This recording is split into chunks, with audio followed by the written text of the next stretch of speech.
Conversa entre amigos ao sábado pelas 18 horas com António Marcial e Diamantino Teixeira.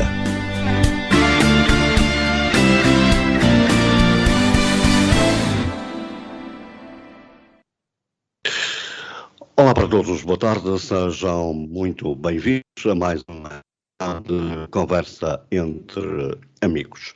Como sempre, estamos aqui aos sábados entre as 18 horas e as 19 com um convidado ou uma convidada. No caso, hoje, uma convidada. Boa tarde, Marcial. Vamos a isso. Olá, Diamantino, boa tarde. Boa tarde também para os nossos ouvintes. Sejam então bem-vindos a mais um programa Conversa entre Amigos, aqui na Onda Nacional, entre as 18 e as 19. Já sabem que também podem ouvir o nosso programa em podcast e também, se quiser, pode ser um dos convidados. Para isso, tem o nosso e-mail ondanacionalradio@gmail.com.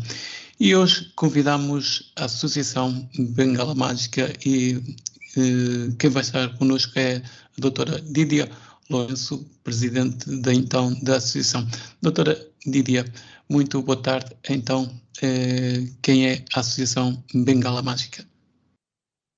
Olá, muito boa tarde. Em primeiro lugar, quero agradecer o convite e felicitar toda a equipa da Rádio Onda Nacional e espero responder às expectativas da equipa quando nos endereçou este convite. A Bengala Mágica é uma associação de pais, amigos e familiares de crianças, jovens e adultos cegos e com baixa visão. Foi constituída em outubro de 2017 por um grupo de pais e mães de crianças e jovens com deficiência visual, com o intuito de, inicialmente, de darem algum suporte uns aos outros, portanto, enquanto família, enquanto pais, de se apoiarem naquelas que são as primeiras necessidades sentidas primeiro por aqueles que estão perto da criança e depois, mais tarde, pela própria criança e jovem, quando vai crescendo e, portanto, à medida que o seu percurso de vida também vai evoluindo. Doutora Dídia, para já boa tarde, o meu boa tarde, obrigado mais uma vez por estar connosco. A Bengala Mágica nasceu porque, à margem da ACAP, por entenderem que algo precisava de ser feito que não está ou poderá não estar a ser feito pela ACAP, tem alguma parceria com a ACAP ou não existe qualquer elo de ligação? Não, a Bengala Mágica, o objetivo da Bengala Mágica não é contrapor-se a nenhuma das associações já existentes, até porque temos objetivos diferentes. Nós não somos uma associação de pessoas com deficiência visual, somos uma associação de pais, de amigos, de familiares de pessoas com deficiência visual. E, portanto, temos todo o gosto, todo o interesse em estabelecer parcerias e em trabalhar com outras associações, como a ACAP, com quem temos uma relação estreita. Nos últimos tempos temos desenvolvido algumas atividades, ou pelo menos feito esforços no sentido de vir a desenvolver algumas atividades conjuntamente e procurando de algum modo suportar aquilo que uma ou outra associação não tem, não é? Portanto, muitas vezes nós encaminhamos situações e casos que nos chegam para a ACAP ou para outras associações, estou a falar da ACAP porque foi essa que foi referida, outras vezes é a ACAP que encaminha situações de pais que precisam de alguma orientação para nós. E, portanto, é este o nosso percurso, que ainda também é muito curto, não é? Eu vou reformular a pergunta, ou colocá-la num outro ponto. Esses pais sentiram necessidade de formar uma associação porque se encontram insatisfeitos com aquilo que está a ser feito na ACAP, ou pode não estar a ser feito, sentiram essa necessidade, ou em rota de ruptura mesmo com a ACAP? Eu acho que nem uma coisa nem outra, não é? Portanto, nós, os pais que fundaram esta associação, não procuraram a ACAP, portanto, porque entenderam na altura também que a ACAP teria uma resposta mais direcionada para adultos, possivelmente, e portanto foi, como eu disse há pouco, o objetivo não foi suprimir algum tipo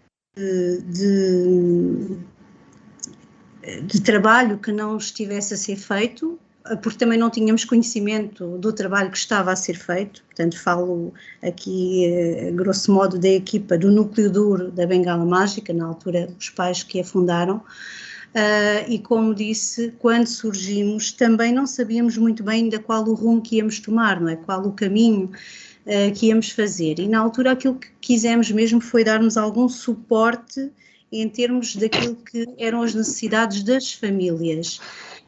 E isso faz entre pais, não é? Daí termos alguns projetos que são entre pais e não são acessíveis a outro tipo de pessoas, porque há determinada comunicação que é apenas percepcionada por aqueles que vivem as situações na primeira pessoa. Portanto, não temos nada a apontar relativamente à ACAP. Sabemos que há pais que são associados da Bengala Mágica e também, em simultâneo, as suas crianças ou jovens são associadas da ACAP e beneficiam de serviços da ACAP, mas não achamos que as duas associações podem ter algum tipo de conflito, porque temos missões diferentes, interesses diferentes e podemos, como disse há pouco, acabar por nos complementar uns aos outros. Portanto, o nosso espírito é sempre este, é trabalhar em equipa com quem quiser trabalhar connosco e portanto, não vemos aqui qualquer tipo de incompatibilidade com essa ou contra a associação. Mas sentem da parte da ACAP, por exemplo, abertura para interagir convosco, ou isso está em banho-maria lá?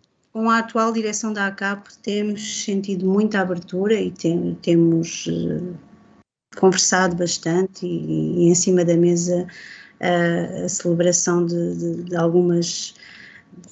a celebração ou a elaboração de alguns planos de trabalho conjunto, mas não só com a ACAP, com outras associações também que trabalham na área da deficiência visual. Portanto, estabelecemos logo nos primeiros tempos, estabelecemos parcerias com a APEC também, tentámos de algum modo que a APEC apoiasse alguns dos projetos que tínhamos em mente,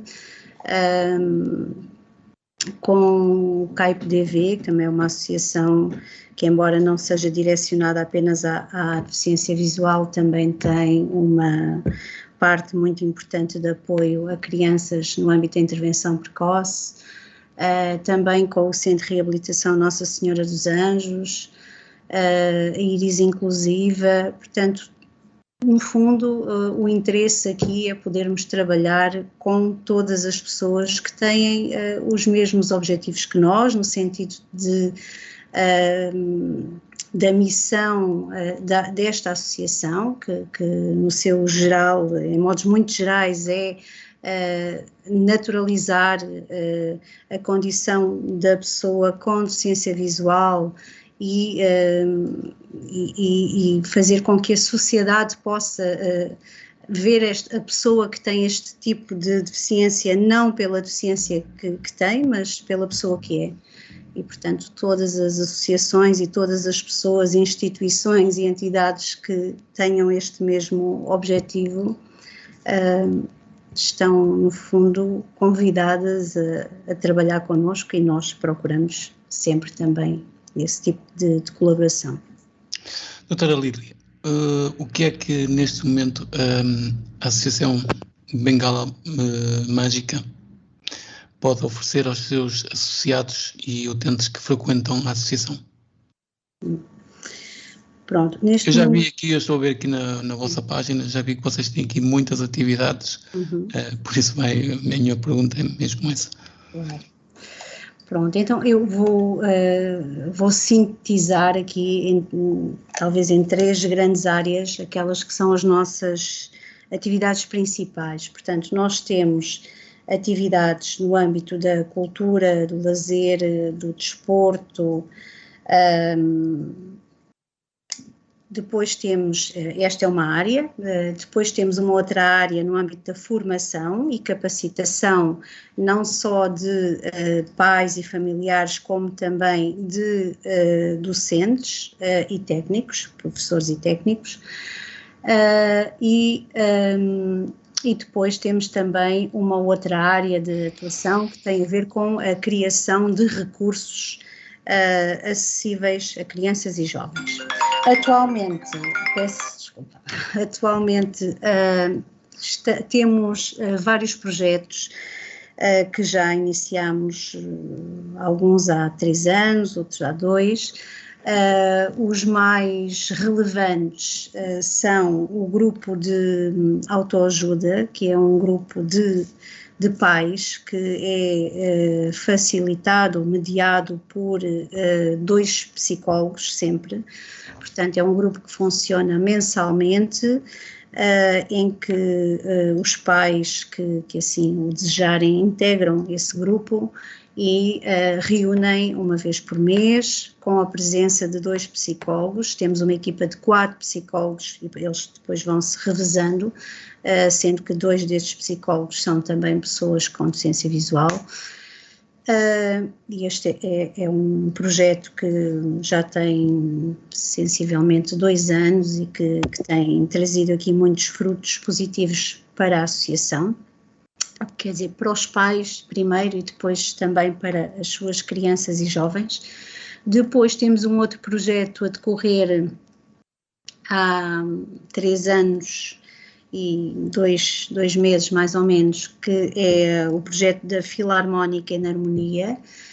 Foi um projeto financiado pela Fundação Carlos de Gulbenkian no âmbito do programa Práticas Artísticas para a Inclusão Social, onde o objetivo foi e continua a ser, porque ele continua a existir, proporcionar aulas de música gratuitas para crianças, jovens e adultos. Inicialmente pensámos apenas em crianças e jovens, mas apareceram alguns adultos e também não negámos o acesso. Portanto, como eu disse, aulas de música gratuitas, com formação musical, instrumento que é cedido, portanto, ao aluno, musicografia braille e teoria e memorização. Portanto, estas aulas decorrem semanalmente, ao sábado à tarde, entre as 14 e as 18 horas, em São Domingos de Benfica. E digamos que estes são aqueles 2 projetos que temos e que são de frequência sistemática, portanto regular, não é? Que estão a acontecer já há algum tempo, sempre com esta regularidade. Depois temos desenvolvido muitas iniciativas que, não sendo regulares, acabam por ter aqui um impacto muito positivo para os nossos associados. São atividades mais do âmbito do lazer e da cultura. Portanto, fazemos muitas iniciativas cujo objetivo é apenas proporcionar experiências, porque as nossas crianças, os nossos jovens aprendem essencialmente pelas experiências, pelo contacto natural que têm com os diversos contextos e, portanto, esta é também uma área muito prioritária. Pronto, e queria também só falar aqui da parte da formação. Tem sido também uma área onde temos investido muito, temos desenvolvido muita formação na área do Braille, na área das tecnologias, também orientação e mobilidade. Portanto, digamos que estas são assim as áreas prioritárias. Temos previsto agora também para o decorrer deste ano, algumas formações também no âmbito de produção e adaptação de materiais, jogos, livros, também no âmbito de atividades de vida diária que possam de algum modo promover a autonomia e a independência o mais precocemente possível das nossas crianças e dos nossos jovens. E assim em modos, já acho que já me alonguei um pouco, mas de modo muito geral é isto. Não, tudo bem. Doutora Lídia, tenho duas questões, não sei se quer que lhe as coloque de seguida, se coloco uma de cada vez, mas a associação nasceu quando, onde, e já percebi, porque essa era uma das questões, mas já percebi que tem um espaço físico, e isso fica onde? Muito bem. A associação nasceu efetivamente, portanto, em termos da sua fundação, criação, com estatutos e, portanto, escritura pública, foi no dia 20 de outubro de 2017. Mas antes deste dia, portanto, houve aqui um trabalho, digamos que prévio, em que eu e mais duas mães, portanto, eu sou uma das fundadoras, fomos 3 fundadoras da associação. A associação surgiu por, como eu disse há pouco, sem sabermos muito bem o que é que ela iria ser ainda, portanto ela de algum modo foi-se construindo à medida que o tempo foi passando e nós, estas 3 mães, eu e mais 2 mães, participámos num programa da RTP que foi promovido foi gravado no Centro de Reabilitação Nossa Senhora dos Anjos.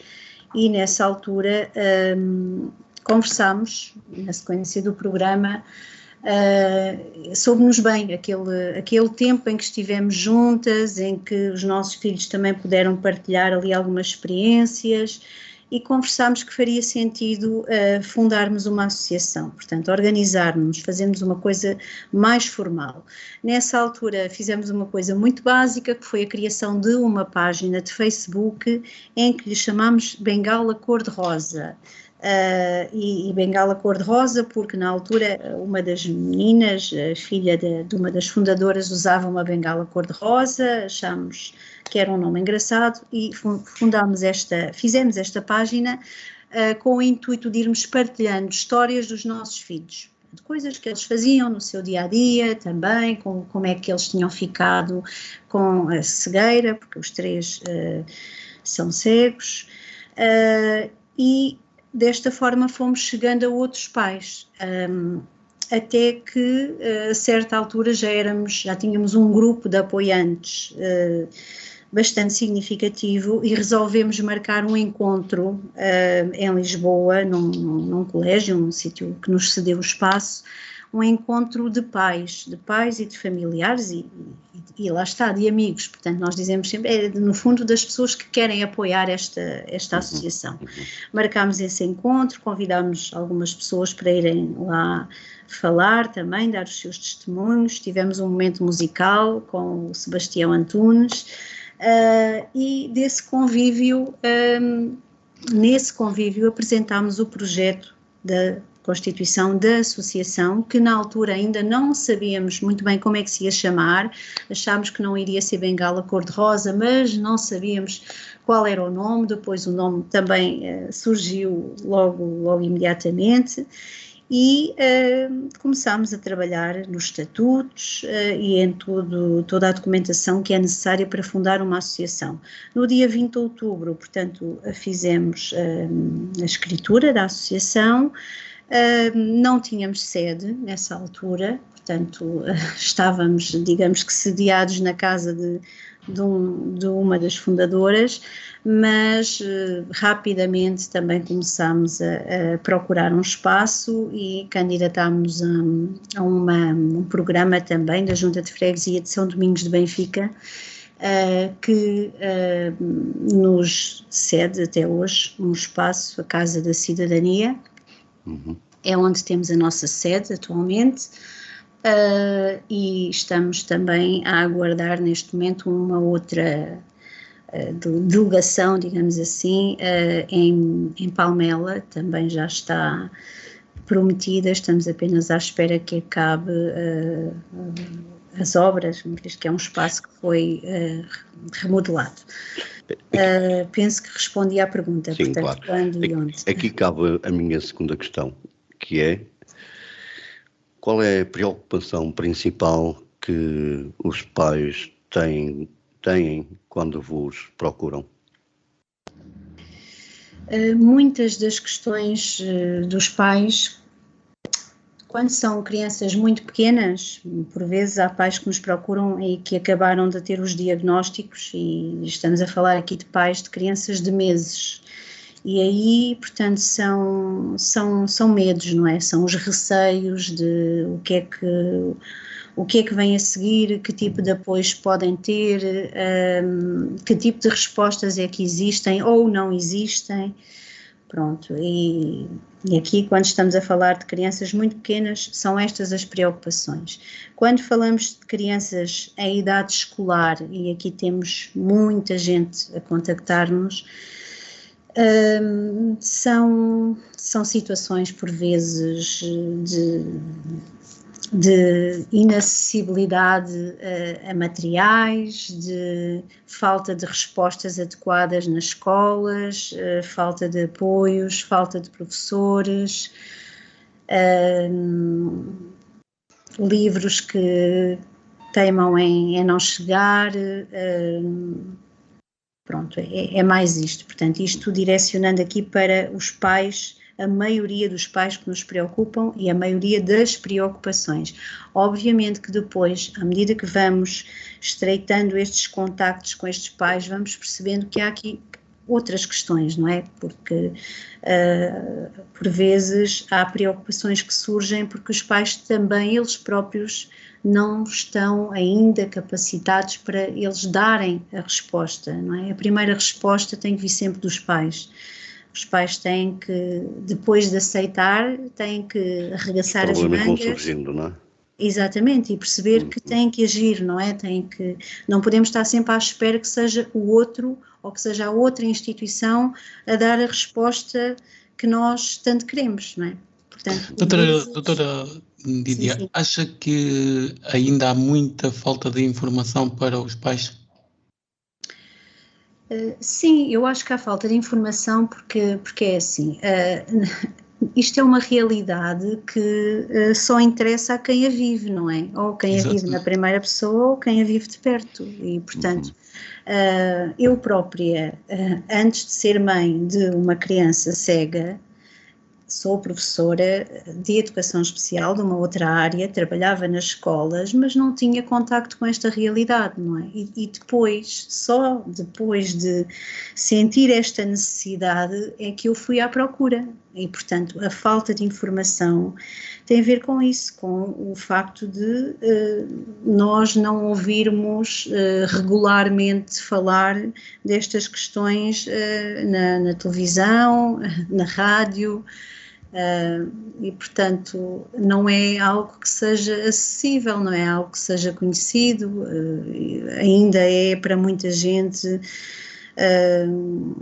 peço desculpa pela expressão, mas um bicho de 7 cabeças, não é? Lembro-me quando... sem qualquer sombra de dúvida. Exatamente, lembro-me quando fui inscrever o meu filho na creche e quando disse que ele era cego, portanto as pessoas ficavam muito assustadas. É um problema, é dramático. Mas a doutora ainda hoje se vamos nos deparando com esse problema, por exemplo, quando uma pessoa está nas redes sociais a ter uma conversa com alguém e se dissermos que somos cegos, não é? Aquilo que eu acho, por parte da pessoa que está a escrever connosco no computador, a pessoa tenta se afastar logo. Ou seja, eu tenho dito que a cegueira não é nenhum bicho de 7 cabeças. Não é de forma nenhuma, e eu acho que isso, não sei qual é a vossa opinião sobre isso, mas eu acho que desconstrução só se faz com representatividade, não é? E, portanto, por isso é que nós, pais, levamos os nossos filhos para todos os sítios, é isso que nós transmitimos também para os pais. Os nossos filhos fazem tudo, portanto, frequentam escolas como qualquer outra criança, vão ao parque, vão ao restaurante, vão ao jardim, vão ao teatro, vão ao cinema, vão, ainda que muitas vezes seja frustrante porque as coisas não estão adaptadas para eles, mas vão, não é? É preciso que lá estejam para serem vistos.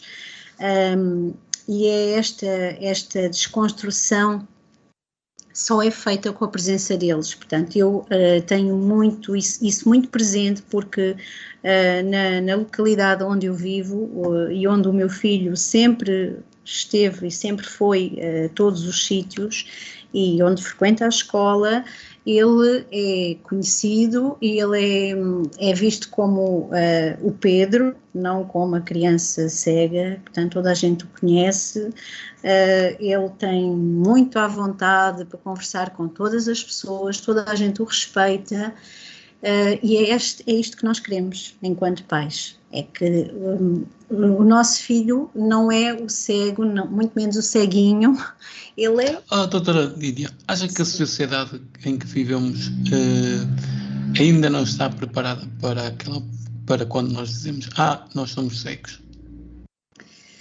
Não está. A sociedade em que vivemos não está preparada para isso, porque continua a achar que a cegueira é algo que limita completamente a vida de uma pessoa. E portanto, só depois de conhecer e de perceber que uma pessoa que é cega, depois de ter relação com ela, é que percebe que de facto a cegueira não é limitativa de nada.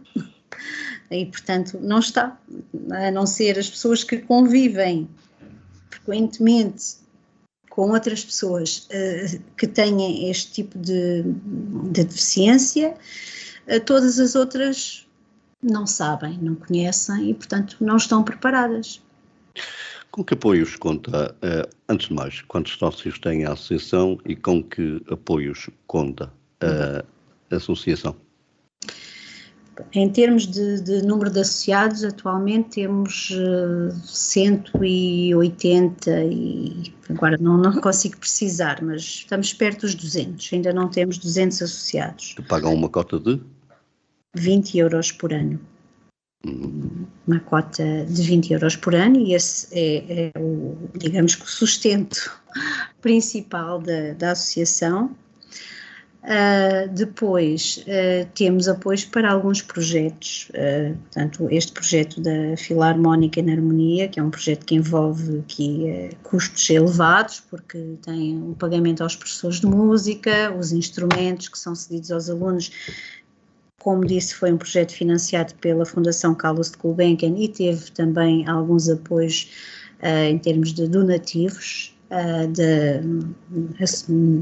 algumas associações, posso referir uma porque acho que tenho autorização para o fazer, a Associação Dona Ajuda,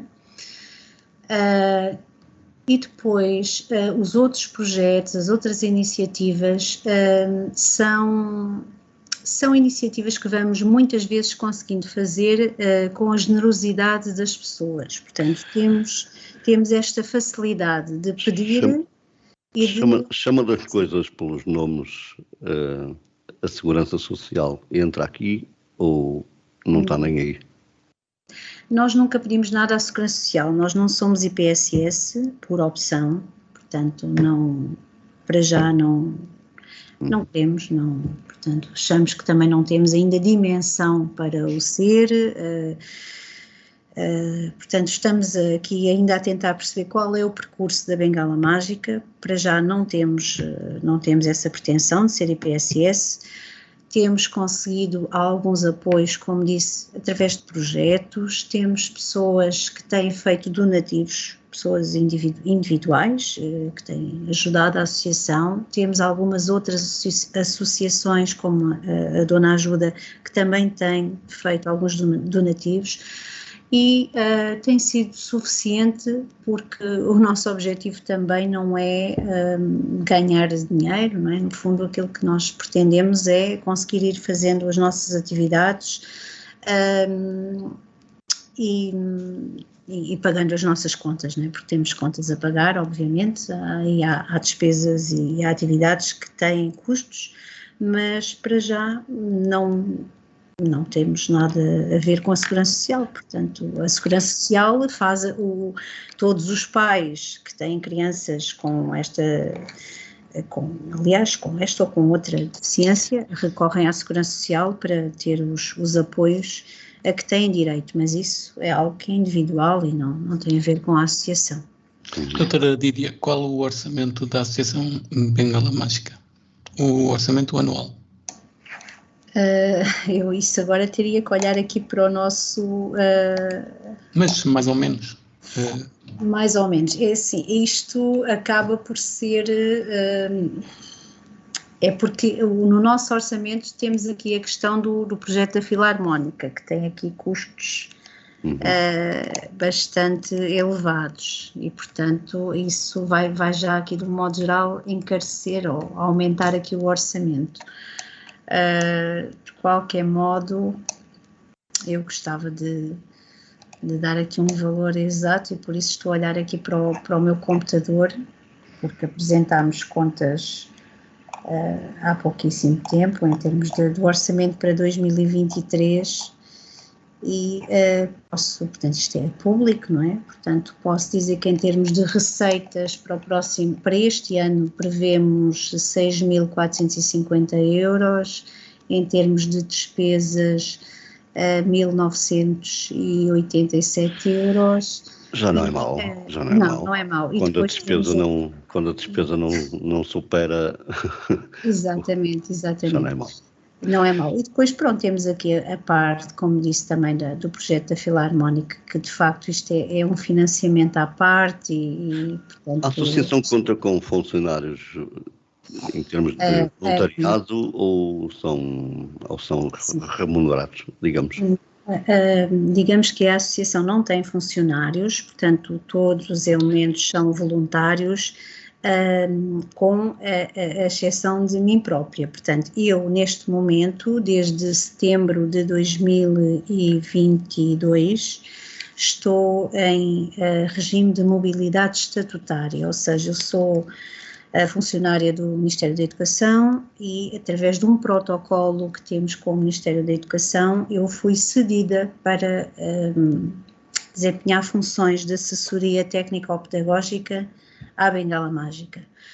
Pronto, ao abrigo deste protocolo, depois, lá está, fazemos toda a parte da formação dos professores, da representação, muitas vezes em escolas também, para fazer ações de sensibilização, e, portanto, é o que está previsto, embora isto seja um destacamento que é renovado anualmente, e não é garantido, portanto, neste momento é assim que funcionamos. Doutora Dídia, você falou um bocado na formação que vocês fazem. A formação é pós-laboral ou tem formação começar às 9 da manhã? Ou seja, também já me falou que também não tem funcionários, vivem do voluntariado. Como é que é dada essa formação? É online? Presencial? Temos aqui várias modalidades, portanto nós temos, durante a pandemia tivemos que suspender muitas das nossas atividades e começámos aqui a experimentar o online, fizemos vários webinars e reparámos que tivemos muito sucesso porque tínhamos pessoas de diversas partes do país, incluindo das regiões autónomas, a frequentar as nossas formações. Tivemos que adquirir um Zoom profissional porque o outro já não chegava, porque para o limite de pessoas, e mesmo assim este só dá para 100 e por vezes não conseguimos temos mais de 100 pessoas inscritas e portanto nós mantemos esse regime dos webinars temáticos em que temos temas específicos e convidamos pessoas para virem falar sobre esses temas, são formações mais ou menos de 3 horas. Temos uma outra modalidade que também temos feito à distância, que tem a ver com a partilha de materiais e de recursos para a deficiência visual, em que convidamos professores ou técnicos ou até pais que queiram partilhar algum recurso que construíram ou que utilizam e que queiram partilhá-lo, e portanto isto também funciona à distância. Depois temos outro tipo de formação, temos formações presenciais de curta duração, que pode ir de 3 horas a 6 horas, por exemplo, portanto, no sábado, não foi no sábado passado, foi no outro, fizemos uma formação de iniciação ao Braille de 6 horas, presencial, com uma componente prática muito grande. E esta foi mais dirigida a pessoas que de algum modo quisessem ter ali o primeiro contacto com o Braille, e tivemos psicólogos, arquitetos, professores de música, pais. Depois temos outro tipo de formação ainda, que é aquela que é de uma duração um pouco maior, portanto acima das 6 horas, que pode ir entre as 12 horas às 25 horas, e essa formação já é mais dirigida a professores, porque, como sabem, os professores têm que fazer formação para subirem de escalão, nomeadamente. E, portanto, temos uma parceria com um centro de formação da Associação Nacional de Docentes de Educação Especial e fazemos a acreditação destas formações para serem depois disponibilizadas a professores e poderem também ser aproveitadas pelos mesmos para efeitos de progressão em carreira.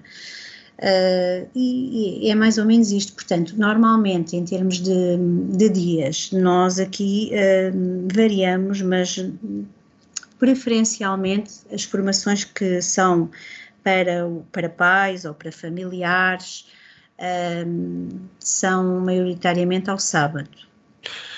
Tenho que colocar esta questão, não sei se já aconteceu, se algum dia esperam que aconteça e já estão preparados, neste caso, para essa situação. Já aconteceu terem que ir com algum jovem cego, ou cega neste caso também, a uma escola e fazer ver aos senhores da dita escola que esse cego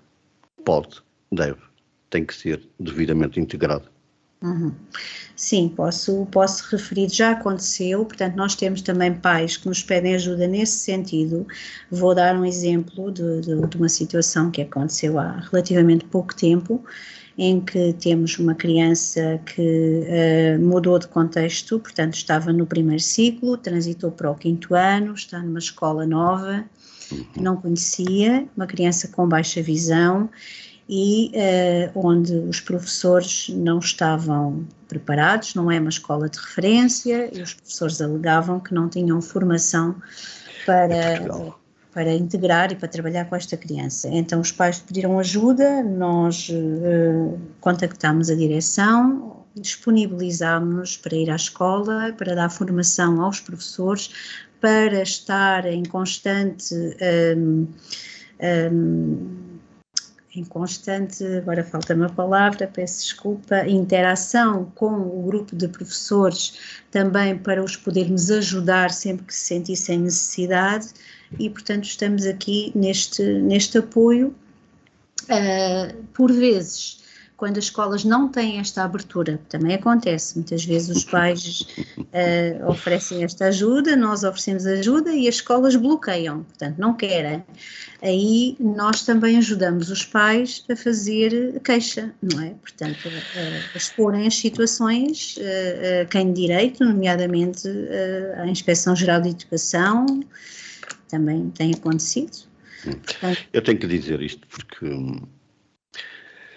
Passa a expressão em rádio, há coisas que me fazem borboletas no estômago e em pleno século XX existirem ainda escolas no meu Portugal que não conseguem, porque não conseguem, ou porque não querem, ou porque simplesmente recusam integrar um cego.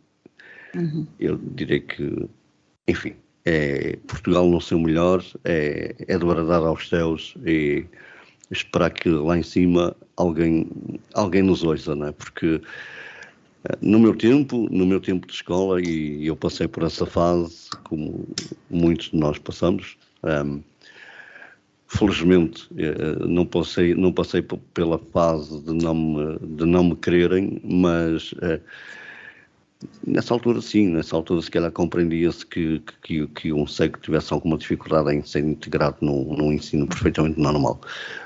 Hoje, na verdade, não tenho alguma, tenho bastante dificuldade em perceber que isso ainda hoje aconteça, mas sim, é o nosso país, não é? Infelizmente é assim, ainda temos estas realidades que são muito duras, porque são duras para a própria criança, não é? Ou jovem que tem que passar por isso, para a família que E eu não me refiro só à cegueira, atenção que isto acontece nas outras deficiências, não é? Exato.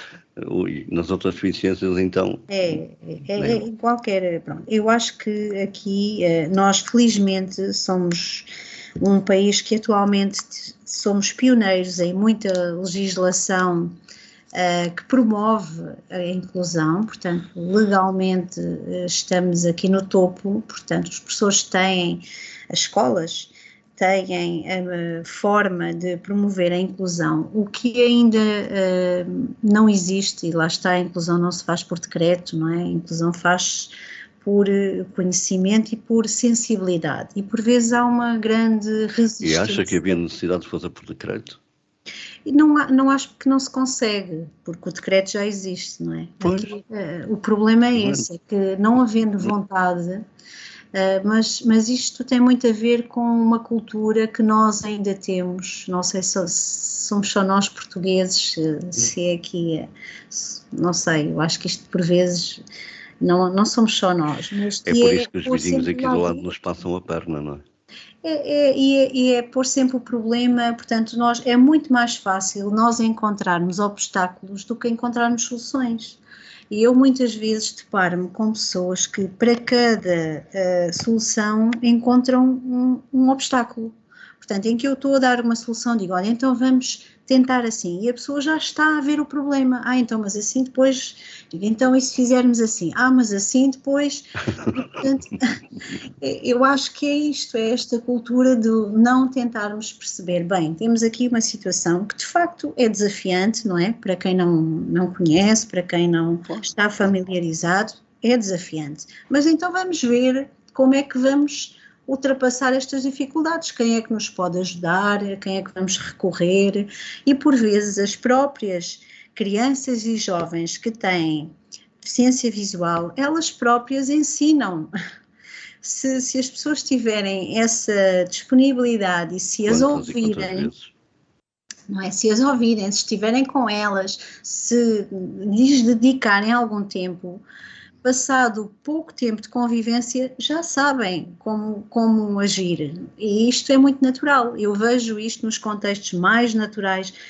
O meu filho está num 2º ano de escolaridade, numa escola que não é de referência, é a escola da área de residência dele, porque assim o entendi, qualquer escola tem que ser de referência, qualquer escola tem que aceitar qualquer criança, nós não temos que, por ter uma criança com uma deficiência, ter que ir pôr numa escola que fica a 30 km de distância, isto não é equidade, e portanto o meu filho está na escola ao pé da casa dele, com os amigos dele, com os vizinhos dele, frequenta essa escola desde o pré-escolar e atualmente os amigos dele esquecem-se que ele é cego, mas esquecem-se na melhor das formas, esquecem-se não deixando de lhe dar aquilo que ele precisa, porque ele quando vai, eu vejo isto, né, por exemplo, vai aos aniversários dos amigos, é convidado, agora nesta altura muitos fizeram os 7 anos, até dezembro, e então houve muitas festinhas de aniversário.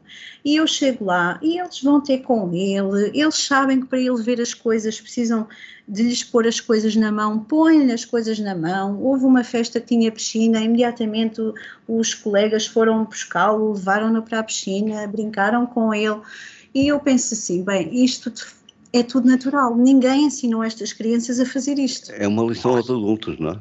É uma lição, e é a lição que eu estava a falar há pouco, só se consegue pela convivência e pela naturalidade das situações. Não precisamos de, lá está, nós temos é que desconstruir este bicho de 7 cabeças e dizer, não, olha, é tudo natural, tudo normal.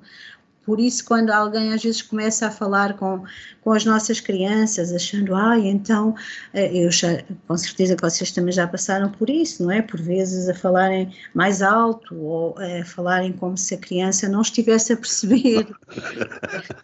Normalmente os textos são sempre surdos, não é? Para algumas Exatamente. E depois eles próprios mostram que a pessoa é que se fica a sentir mal, não é? Porque eles dão ali uma resposta que acaba por arrumar logo a situação a um canto e mostrar que está tudo bem. Pronto, e é isto. Doutora Lídia, sendo a Associação Bengala Mágica uma associação da Grande Lisboa, nunca passou pela cabeça abrir uma delegação no norte do país? Sim, já passou pela cabeça, está até previsto nos estatutos da associação. Agora, não temos a capacidade para isso, não é? Porque, de facto, pronto, como lhe disse, somos voluntários, todos os elementos dos órgãos sociais são pais, são mães de crianças com deficiência visual, à exceção de um elemento da direção que ela própria tem deficiência visual. As pessoas, os nossos associados, apoiam muitas vezes atividades que vamos fazendo de forma mais descentralizada, estamos também a tentar fazê-lo, mas ter uma estrutura, ter uma delegação num outro concelho ou num outro distrito implicava aqui ter mais pessoas, não é? Mais mãos, e neste momento não temos estrutura para isso e também não queremos dar passos maiores que as pernas, portanto... Onde quer chegar a Associação Bengala Mágica? Eu acho que não tenho resposta para isso, porque isso não tenho resposta, eu vou lhe dizer porquê, porque se há 5 anos atrás tivesse perguntado se acharíamos que estaríamos aqui neste momento, eu diria que não. Porque eu acho que a melhor forma de nós não nos defraudarmos é também não termos expectativas demasiado elevadas. E, então, portanto, reformulando a pergunta, quais são as suas expectativas? Eu gostaria muito que a Associação Bengala Mágica contribuísse para que as pessoas com deficiência visual, pessoas cegas e com baixa visão, fossem vistas de forma inteira. Portanto, que esta associação deixasse aqui este marco desta camada que são agora as crianças e os jovens que estão a crescer, que estão agora nas nossas mãos, pudessem ser adultos com menos dificuldades do que aquelas que possivelmente vocês encontraram e ainda encontram na vossa vida. E é isso que eu espero, e que possamos dar este contributo, possamos mostrar. Portanto, muitas vezes nós expomos as nossas crianças, expomos os nossos jovens, mas ao fazê-lo só queremos mostrar que eles são crianças, são jovens, serão adultos e que não são a cegueira nem são a baixa visão. Doutora Lídia, nestes 5 anos, creio que não estou enganado, sim. Nestes 5 anos de existência da Associação Bengala Mágica, qual foi o maior obstáculo que encontraram até hoje? Eu acho que o maior obstáculo é, por vezes, não termos mãos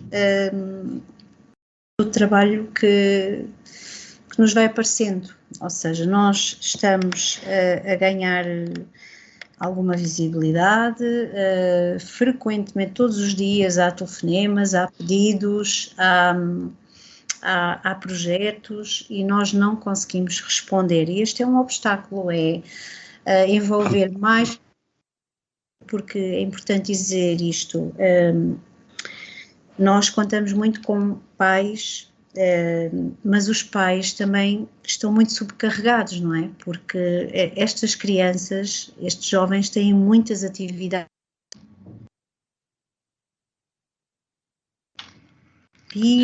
há situações de saúde também que obedecem a tratamentos, e depois precisamos de ter estes pais ainda disponíveis para trabalhar voluntariamente na bengala mágica, e às vezes é difícil, portanto este é um obstáculo, é conseguir envolver mais pessoas neste projeto sem qualquer tipo de comparticipação financeira, porque de facto não temos meios para o fazer. Doutora Lídia, tenho, para já, estamos a 6 minutos do final desta emissão. Eu vou-lhe dar o tempo que precisar. Eu não sei se o Marcelo ainda tem alguma questão, mas... Não podes colocar. O silêncio, como diz alguém, é de ouro. Eu dou-lhe o tempo que precisar de antena. Queria que me falasse, ou queria que me dissesse o que é que vocês vão fazer, quais são os vossos projetos,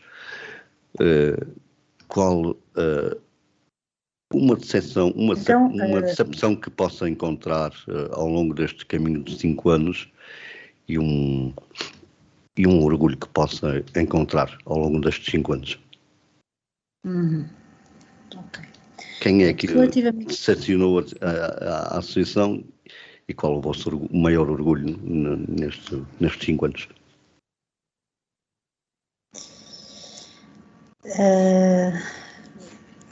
Bem, não sei se vamos começar por aí. Como quiser. Decepção. Assim, eu não sou uma pessoa negativa, portanto, eu raramente me centro nas decepções. Às vezes eu acho que houve, de facto, algumas situações em que esperámos demais e tiveram de menos. E tivemos algumas desilusões, mas porque talvez tivéssemos esperado demais. Mas tem a ver com pessoas, mas também tivemos o contrário, não é? Tivemos pessoas de quem não esperávamos nada e tivemos muito, e portanto não gostaria de identificar uma decepção, porque isso... Mas isso fez-la pensar em continuar, em desistir do projeto ou não?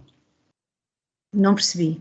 Isso fez-la pensar em desistir do projeto ou nem tanto assim? Não, de forma nenhuma, até porque não estou sozinha neste projeto. Houve uma fase difícil da associação, porque depois de 1 ano da associação ter sido constituída, houve uma das pessoas fundadoras que teve que sair por uma situação de saúde e esse foi um momento muito difícil. Eu na altura era secretária porque não quis assumir nenhum lugar de destaque na associação e, portanto, tivemos que reformular, tivemos que encontrar outras pessoas e talvez isso não posso dizer que tenha sido uma decepção, mas foi um momento difícil em que percebemos que poderíamos ter caído. Portanto, se não tivéssemos tido força e na altura todos voluntários, com vidas complicadas, com filhos muito pequenos, mas conseguimos levar o projeto adiante, sabendo de antemão que algumas pessoas achariam que não iríamos conseguir, mas conseguimos. Portanto, isso é um orgulho, eu acho que é um orgulho, mas eu acho que tenho de destacar aqui outra coisa que me tem orgulhado muito, que é o número de pessoas que, não estando por vezes ligados a esta causa, não tendo situações familiares ou emocionais que as liguem a esta causa, depois de nós pedirmos ajuda, acabam por quase que se filiar. Isto foi algo que é algo que me deixa muito orgulhosa e que me faz acreditar que temos aqui um longo caminho e que as pessoas, quando são informadas, quando são envolvidas e quando acreditam, que as pessoas também investem nos projetos. Pronto, depois... Dou-lhe um minutinho para dizer o que quiser aos ouvintes da Onda Nacional.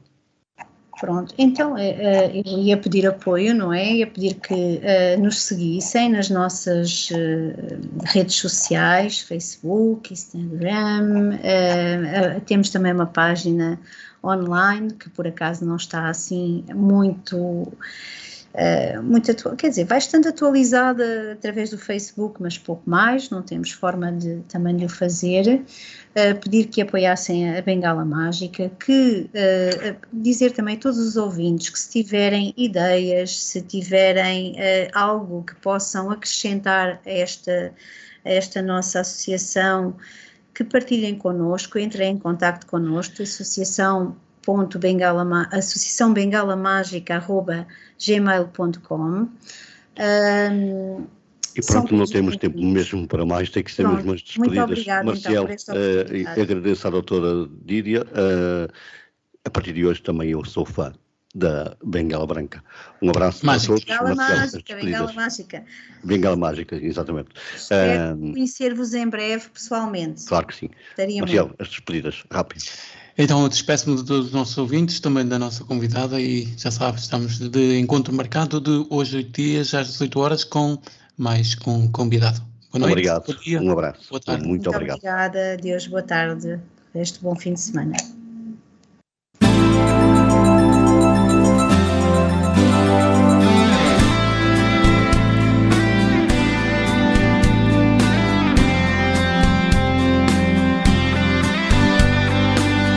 Conversa entre amigos ao sábado pelas 18 horas com António Marcial e Diamantino Teixeira.